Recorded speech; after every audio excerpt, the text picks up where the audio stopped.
지방의 인구 감소 현실 속에서 교회들도 소멸 위기를 우려하고 있습니다. 이런 가운데 명절 때마다 고향교회를 방문해 현지 목회자를 격려해온 미래 목회 포럼이 올 추석을 앞두고 경북 영주 지역 교회들을 찾아갔습니다. 경기도 하남시 가밀지구 종교부지를 불법 전매했다는 의혹으로 재판에 넘겨진 하나님의 교회 관계자와 불교 사찰 관계자 등에 대한 재판이 진행 중입니다. 법원은 앞서 지난달 하나님의 교회 신축과 관련한 공사 중지 가처분 신청을 인용한 바 있어 이번 본안 재판 과정과 결과에 관심이 모아지고 있습니다. 다음 달 열리는 제4차 로잔 대회를 앞두고 CBS가 특집 좌담을 마련했습니다. 좌담 출연진들은 이번 대회를 통해 한국교회 안에서 복음의 역동성이 회복되길 기대했습니다. 국내에서 가장 큰 기독교 미술 공모전인 대한민국 기독교 미술대전이 열렸습니다. 3명의 골든 십자가상 수상자를 비롯해 모두 46명이 입상했습니다. 여러분 안녕하십니까? CBS 뉴스입니다. 해마다 추석과 설을 맞아 고향교회를 방문해 현지 목회자를 격려해온 미래 목회 포럼이 올해는 경북 영주 지역을 방문했습니다. 미래 목회 포럼은 경북 영주 지역 10개 교회에 격려금을 전달하고 위로와 감사를 표했습니다. 이승규 기자의 보도입니다. 한국교회 교세 감소 추세가 멈추지 않고 있습니다. 대한예수교장로회 통합총회가 최근 발표한 자료에 따르면 1년 동안 약 10만 명의 교인이 감소했습니다. 2022년 기준 230만 2,682명에서 지난해에는 220만 7,982명으로 4.11% 감소했습니다. 예장통합총회 통계위원회는 이 같은 추세라면 2030년에는 교인 수가 160만 명까지 감소할 것으로 예측했습니다. 예장통합총회 통계위원회가 이렇게 예측한 이유는 교회의 다음 세대가 급속도로 감소하고 있기 때문입니다. 3040 세대 출석률이 낮아지면서 그 자녀들도 교회에 나오지 않고 있는 겁니다. 교세 감소는 비단 예장통합총회만의 문제가 아닙니다. 기독교 대한감리회 역시 2023년 기준 113만 7,128명으로 2022년 기준 120만 3,929명에 비해 6만 6,801명이 줄었습니다. 감리회 교인 수는 2010년 158만 6,835명이었는데 14년 동안 약 45만 명이 감소한 겁니다. 수도권 대도시가 아닌 지방 농어촌 교회의 어려움은 상대적으로 더욱 커집니다. 인구 소멸 우려 속에 부흥은커녕 교회 소멸을 걱정해야 하는 상황입니다. 이런 상황에서 고향교회에 대한 도시 대형교회들의 관심과 지원이 절실합니다. 그리고 시골에 작은 교회 목회하는 것에 감사하고 또 자랑스럽게 여깁니다. 제가 작은 교회 목회를 하면서 느낀 그것은 바로 작은 교회와 큰 교회가 상상해 나가야 된다라고 하는 것이었습니다. 교단을 초월해 중견 목회자들이 모인 미래목회 포럼이 지난 2004년부터 고향교회 방문 캠페인을 펼치고 있는 이유도 더 이상 고향교회의 어려움을 방치할 수 없다고 판단했기 때문입니다. 미래목회 포럼은 추석과 설을 맞아 고향교회를 방문한 교인들이 고향교회 목회자에게 헌금과 선물을 드릴 수 있도록 적극 권장하고 있습니다.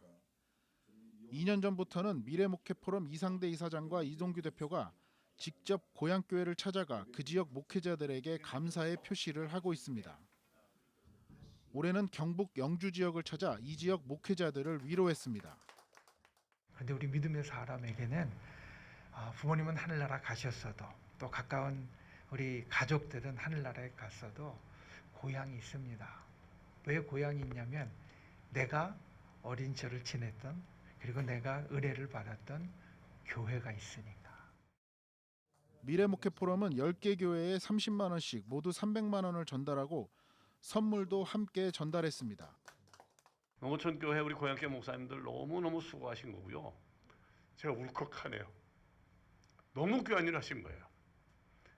여러분들 수고가 아니었으면 지금 대도시 교회 절대 있을 수 없습니다. 불가능한 일입니다. 그런 의미에서 여러분의 수고가 결코 헛되지 않았다. 미래목회 포럼은 도시 대형교회의 모판 역할을 했던 고향교회의 쇠락을 막기 위해 최선을 다할 계획입니다. CBS 뉴스 이승규입니다. 불법 전매 의혹으로 재판에 넘겨진 경기 하남시 가밀지구 하나님의 교회 종교부지 관계자들에 대한 공판이 어제 수원지방법원 성남지원에서 열렸습니다. 법원은 앞서 지난달 하나님의 교회 건물 신축과 관련한 공사 중지 가처분 신청을 인용한 바 있어 이번 본안 재판 과정과 결과에 관심이 모아지고 있습니다. 한혜인 기자의 보도입니다. 불법 전매 의혹으로 재판에 넘겨진 경기 하남시 가밀지구 하나님의 교회 종교부지 관계자들에 대한 공판이 열렸습니다. 수원지방법원 성남지원 형사 9단독은 공공주택특별법 위반 등의 혐의로 기소된 불교계 사찰 관계자 A씨, 하나님의 교회 신도 B씨, 부동산 전매 과정에 개입한 C씨 등 피고인 3명에 대한 공판을 이어오고 있습니다. 사찰 관계자 A씨는 지난 4월 공판에서 한국토지주택공사로부터 하남 가밀지구 종교부지를 공급받은 뒤 하나님의 교회 관계자에게 불법 전매했다는 내용의 공소 사실을 모두 인정한다고 말하면서 변론이 종결됐습니다. A씨를 제외한 B씨와 C씨는 이번 공판에서도 공소 사실을 부인했습니다. 다만 하나님의 교회 측에서 시키는 대로 했다는 취지의 새로운 증언이 나오면서 다음 공판에서는 하나님의 교회 측 고위 관계자가 증인으로 출석할 가능성이 높아졌습니다. 이번 사건은 하남 가밀지구 총연합회가 2020년 12월 기독교계에서 이단으로 규정된 하나님의 교회가 불교계 사찰로부터 전매 행위가 제한된 땅을 구입했고 이 과정에서 약 18억 원의 프리미엄이 오갔다는 의혹을 경찰에 고발하면서 수면 위로 드러났습니다. 검찰에서 현재 지금 기소한 내용은 17억 5천을 전체 다 밝혀낸 게 아니고요. 당시에 이제 저희가 정확하게 이제 금액으로 확인된 4억 원만 지금 그 검찰에서 기소가 된 상황이고요. 수많은 시위와 집회, 그다음에 뭐 현수막, 그다음에 이런 거를 알리기 위해서 뭐 이렇게 찾아다니고 했던 시간들이 너무나 길었고 너무나 고통스러웠습니다. 앞서 법원은 하나님의 교회 신축에 대한 공사중지 가처분 신청을 인용했습니다. 이날 방청석에서는 공사작업 관계자들이 최근까지도 현장으로 출근하는 듯한 모습이 다수의 주민으로부터 포착돼 여전히 불안하다는 목소리가 나왔습니다. 저희는 볼 때마다 느끼거든요. 매번 도시락이 왔다 갔다 배달이 되고, 근데 그걸 현장에서 와서 확실하게 공사 중지됐을 때 안에 내부를 사진을 찍어놓고 공사하지 않았다는 증거를 찾아주시면 되잖아요. 근데 현장에서는 소리가 나고.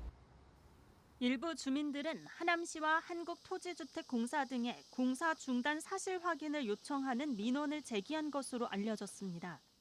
이와 관련 하남시청 관계자는 현장 안전관리를 위해 인원이 배치돼 있을 뿐 공사를 할 수 없는 상황이기 때문에 염려하지 않아도 된다는 입장을 전했습니다. 한편 하나님의 교회 종교부지 관계자들에 대한 다음 공판은 10월에 열립니다. 주민들은 안식처가 되길 바랐던 주거 공간이 4년 동안 길거리 시위와 집회로 얼룩졌다며 하루빨리 일상을 찾을 수 있도록 확실한 법적 조치를 취해달라고 목소리를 높이고 있습니다. CBS 뉴스 한혜인입니다. 세계 복음화 국제대회 제4차 로잔대회가 한 달 앞으로 다가왔습니다. CBS를 비롯한 6개 기독 방송사는 로잔대회 특집 좌담을 공동 기획해 방영하고 있는데요. 4차 로잔대회의 의미와 중요성을 다시 한번 돌아봤습니다. 오요셉 기자입니다. 제4차 로잔대회가 한 달 앞으로 다가오면서 기대와 관심이 모아지고 있습니다. 로잔대회가 주목받는 이유는 급변하는 사회 속에서 복음주의 신앙의 내용을 점검하고 세계교회가 함께 나아가야 할 공동의 지침을 설정하는 자리이기 때문입니다. 특히 로잔운동은 과거 전도 중심의 개종주의적 선교관을 넘어 그리스도인의 사회적 책임을 회피하지 않는 총체적 선교 방향을 제시했다는 점에서 오늘날 그 정신이 더욱 강조되고 있습니다. 이번 4차 로잔대회에서도 AI와 트랜스휴머니즘, 창조세계와 취약계층 돌봄, 이주민 등 그리스도인들이 마주하고 있는 현재의 다양한 사회적 선교적 이슈들을 돌아보며 복음적 대응 방안들을 논의할 예정입니다. 엄청난 인공지능으로 인한 사회 변화. 도대체 이런 사회 변화 속에서 우리 교회는 어떤 메시지를 전해야 되며 다시 또 불거지는 이 전쟁으로 인한 전 세계적인 충격. 이런 아주 중요하고도 어느 한 사람, 어느 한 교회로서는 풀기가 어려운 문제들, 또 여러 다양한 의견들이 있는 이런 문제들을 4차 로잔 대회를 계기로 좌담회 출연진들은 로잔 대회는 대형 부흥 집회나 세미나가 아닌 구체적이고 실질적인 선교 운동이라고 강조하면서 복음이 제도권 교회의 확장 수단으로 전락해버린 지금 로잔 대회는 복음의 역동성을 회복하는 자리가 될 것이라고 기대했습니다.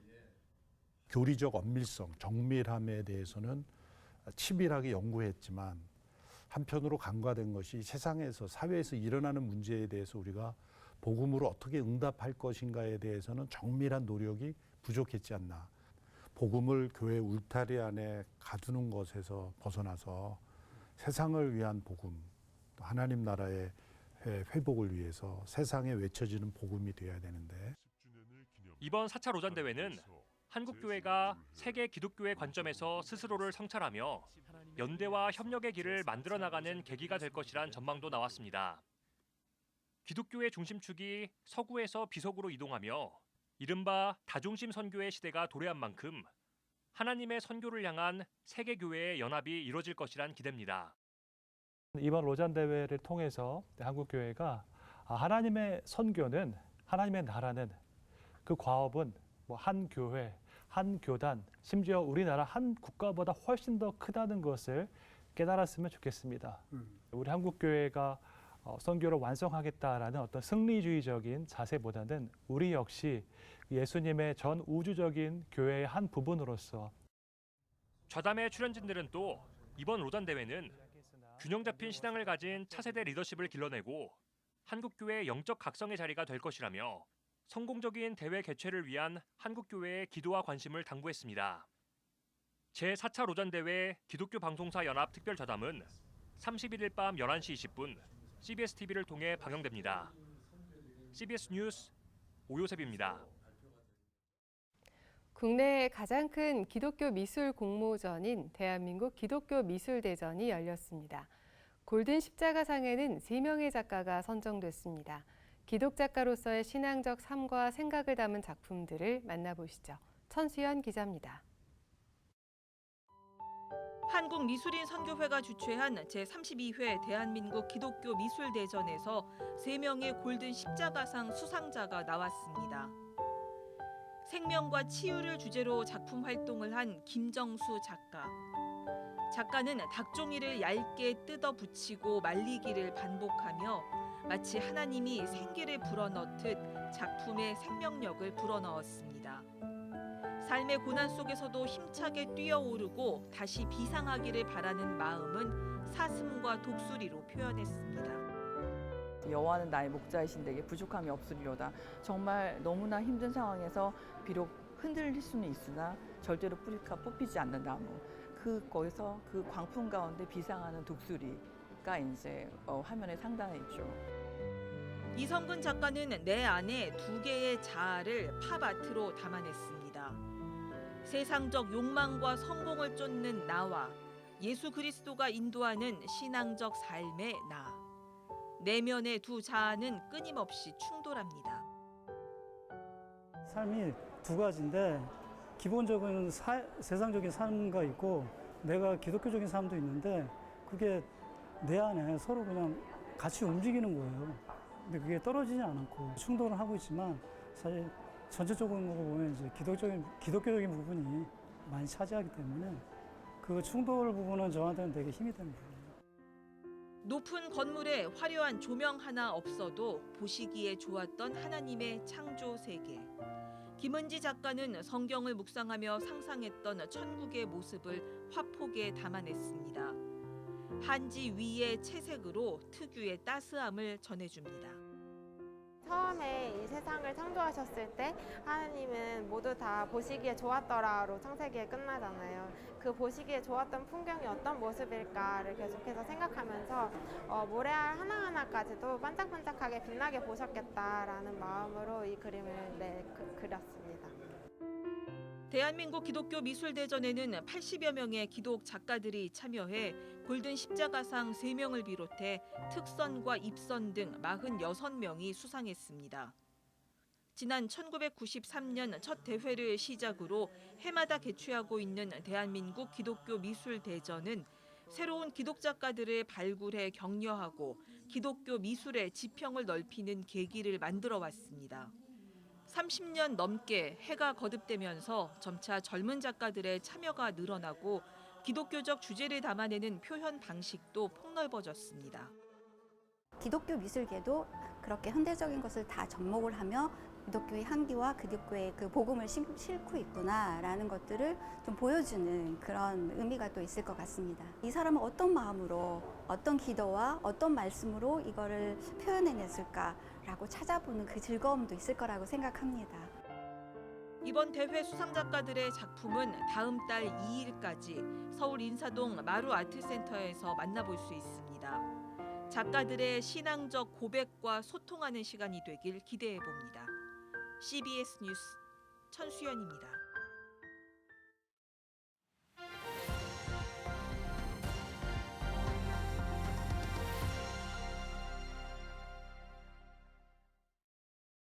간추린 지역교계 소식입니다. 부산 성시화운동본부가 해운대 성령 대집회를 앞두고 지역교계 지도자들을 초청해 기도회를 열었습니다. 대구 경북 홀리클럽은 21번째 학예수련회를 개최했습니다. 부산 성시화운동본부가 98 해운대 성령 대집회를 앞두고 해운대 지역의 교계 지도자들을 초청해 기도회를 열었습니다. 기도회 참석자들은 해운대 성령 대집회의 성공적인 진행을 위해 한마음으로 기도했습니다. 한편 부산 성시화운동본부는 오는 9월 5일 오전 7시 30분 수영로 교회에서 98 해운대 성령 대집회를 위한 마지막 준비 기도회를 진행할 예정입니다. 제21회 대구 경북 홀리클럽 학예수련회가 대구 제1교회 100주년 기념관 정류아트홀에서 진행됐습니다. 이 수련회를 함으로써 여름에 찌들렸던 우리 몸과 마음의 심신을 깨끗이 하고 또 가을을 맞이하면서 직장과 또 가정과 교회에서 우리가 신앙생활을 더 열심히 할 수 있던 계기가 되었으면 합니다. 이번 수련회엔 대구 성시화운동본부 김병옥 대표본부장이 나서 성도들에게 믿음을 회복해 하나님과 동행하는 삶을 살 것을 강조했습니다. 기독교 대한감리회 동부연회가 제36회 총회 감독 선거를 위한 후보자 합동 정책 발표회를 원주 큰나무교회에서 개최하고 공정 선거를 다짐했습니다. 이 자리에서 제36회 총회 동부연회 감독 후보자 기호 1번 화천제일교회 공기현 목사와 기호 2번 원주 삼천교회 우광성 목사가 각각 연회를 이끌어갈 각종 정책을 발표했습니다. 날씨입니다. 내일은 전국이 대체로 맑은 가운데 더운 날씨가 이어지겠습니다. 내일 아침 최저 기온은 19도에서 25도, 낮 최고 기온은 28도에서 35도로 예상됩니다. 이상으로 뉴스를 마칩니다. 시청해주신 여러분 고맙습니다.